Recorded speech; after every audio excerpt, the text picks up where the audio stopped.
Now, as we always start the program, we get something off our chest. For me, I was absent from the first episode of the week, but I want to hit on the Caitlin Clark discussion that's going on across the WNBA, going across all of sports right now, and has taken a weird evolution as the more it's being discussed. But to me, it all starts with one thing. Caitlin Clark is coming into this league with a bigger spotlight than anyone else in WNBA history in recent memory. And that's because of all she accomplished in college, being the number one draft pick, but you have these professionals that have been in this league for so long, busting their ass, barely getting paid, but still being some of the women that have built up this league to what it is today, which is highly competitive, highly entertaining, with a high level of basketball being played, and all the attention is still going to Caitlin Clark. So is she being targeted? Is she getting more attention than anyone else on the floor? Yes, and for the reasons being number one overall pick, best player on the opposing team, but also everything she comes into this game with right now, because you have a league of grown women that are just hearing about this young lady all the time. Now, Clark is phenomenal. She's top 20 in scoring in the league by points per game average. She's the best player on a bad Indiana Fever team.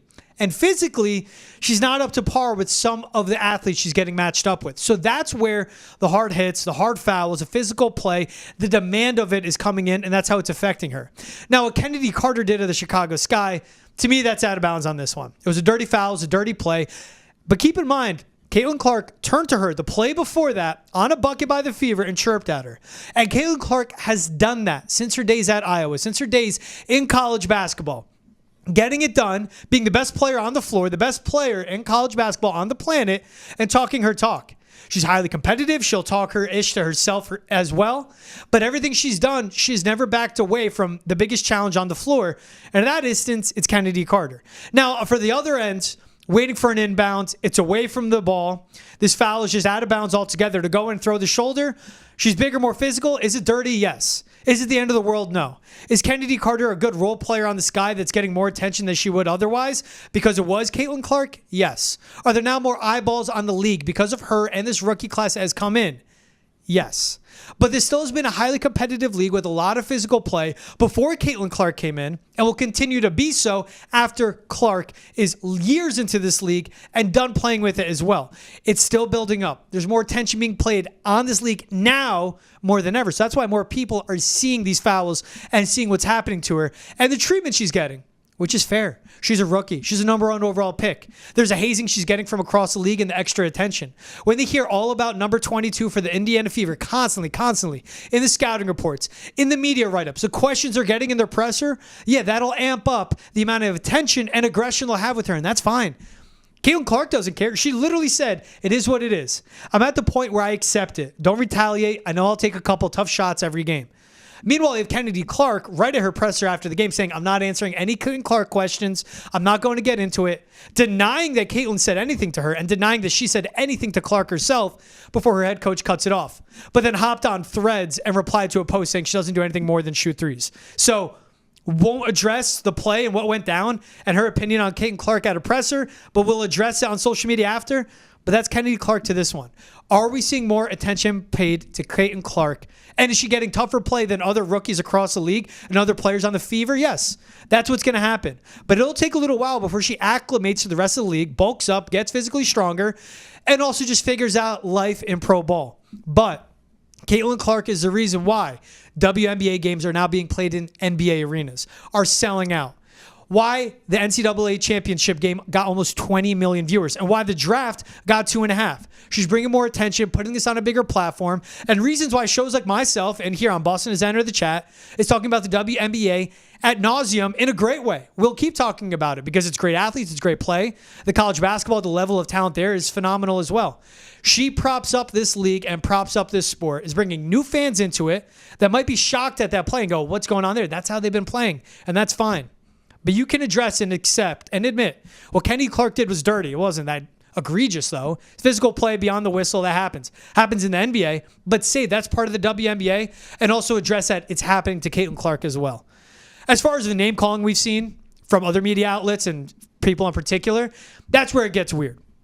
And as far as now people trying to go out and, you know, what's the word I'm looking for? Say like they're a white knight in this sense of no one talks about it more than this. It hasn't been the case. She's taken this league and this sport to a new level, and she has propped it up and she continues to carry it. And notice how herself, she doesn't have any problem with the hard fouls. If she doesn't, you shouldn't. Should the Indiana Fever get players to back her up and be an enforcer? For sure. But overall, this is part of the game. It's been part of the WNBA. It will continue to be so. Caitlin Clark will get this extra aggression and attention that's being paid to her, and it won't stop anytime soon. But at the same time, it's how they play, and that's fine. Caitlin Clark's fine with it. She's still scoring well. She's still trying to fight for wins with this bad Fever team. We really have just two good players. But life will go on. Just there's more eyeballs on it now is everything we're noticing. Colin, what did you think of it? I think this whole situation, there's the swirling media storm that happened after, and that's something you mentioned, George, and the problems lie there when you have guys like Pat McAfee saying the things that he said today. I'm not going to repeat it, but what he said was, in a sense, there's this whole rookie class, but they don't matter. Clark is the only one that matters. Essentially, that boils down to what he said. The language he used was inexcusable. It was disgusting. That's neither here nor there. But that's wrong. That is not even remotely the case. Clark is great. She's the face of the rookie class. You could argue she's the face of the WNBA right now. But Angel Reese is setting records over in Chicago, right? There is not just Clark in this rookie class, but that's the media circus that will contribute to this treatment of Caitlin Clark right now. When McAfee goes on and talks only about Clark as the only person in this league, in this rookie class that matters, someone like Kennedy Carter is going to be like, I am tired of hearing about Clark. Let me go in and make this my business, right? When that happens, when these bad actors in the space get a hold of this narrative, then we see the problems start to happen. And I have no problem with calling Pat McAfee a bad actor in this space right now, because that's absolutely the part that he played today in his show this afternoon, or I should say yesterday afternoon. So look, all of this all-encompassing, I have no problem with the beef. I have no problem with the rivalry. That's the kind of thing that makes sports entertaining, makes sports fun. But I think the key thing here is Clark's response was keep it to the court. I'm going to show them. And look, the Fever won this game by 1 point. Right? That's the retribution that you want. You don't want more retribution physically. If it's an enforcer that comes in and knocks Kennedy Carter down, is that okay? I suppose. Is that the right way to go about the situation? Probably not. The right way to do it is what Caitlin Clark did, is say, hey, I'm gonna show you with my play, and I'm gonna beat you where it matters, and where it matters is getting that win in the win column. So overall here, I have no problem with the rivalry. I have a problem with the way that Kennedy Carter went about the situation.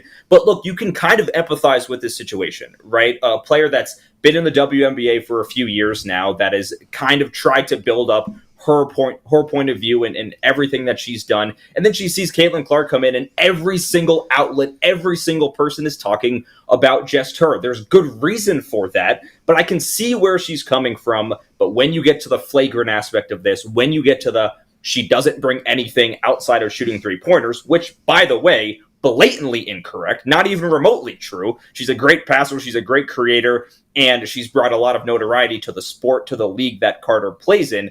Then we have a bit of a problem. And I think the treatment overall of Caitlin Clark is that, and we're kind of contributing to this a little bit, is that she can't really do any wrong because she is this quote unquote savior of this sport. That's not necessarily true. Of course, in this situation, I don't think Clark was in the wrong at all, because I think her response was perfectly okay, that I'm going to keep this to what's on the court. I'm going to win where it matters. I'm going to win with my play. But I also think when you think about the media circus that's coming in from all angles, there is a bit of a point of view here for these legacy WNBA players that's like, hey, we've been doing this for years, and someone comes in, yes, she's a legendary talent coming in from the NCAA, but it's not necessarily something that we haven't been working and fighting and scratching towards for such a long time in this league.